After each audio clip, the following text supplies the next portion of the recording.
to see all those. Which one was the godfather of all Bond movies? The last one. Well, But Zach yeah. had mentioned that Casino Royale is actually the first book and was supposed to be the start of the franchise. And they decided to make this one. Dr. No was like the 6th book, didn't we determine? It was Yeah. it was up And there. they for sure. decided to produce this as the inaugural Bond film because it had the simplest plot, believe it or not. Interesting. Yeah, I'm trying to think. Well, Casino Royale is basically a card game.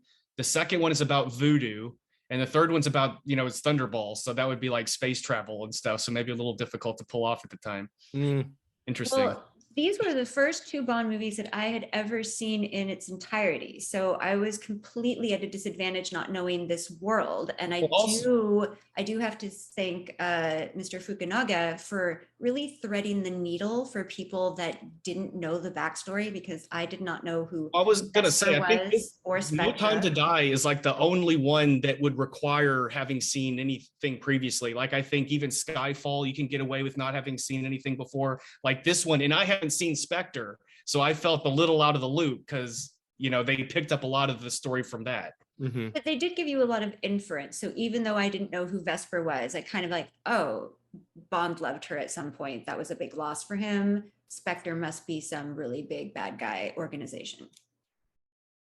But I was appreciative of that. I could follow it.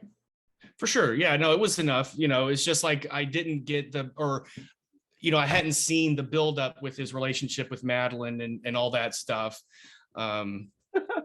Was Madeline in Spectre? No. Spectre? Oh, yes, she was. Yes, sorry. Because I went back to look and see if Rami Malek was in it, because that was a little confusing. But he was not. But yes, she was. Okay, for the beginning of that movie, I thought Jim had switched it out and put a horror movie in there, because the dude comes up with a mask in the snow and he pops up at the window. And I was like, oh, no, thank you. Like Steve would say, unsubscribe. Yeah, No. absolutely.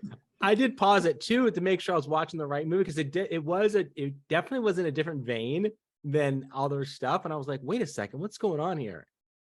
Terrifying. And then that little girl fucked his shit up, just yeah. And then doesn't matter because he gets up anyway. And I'm like, oh my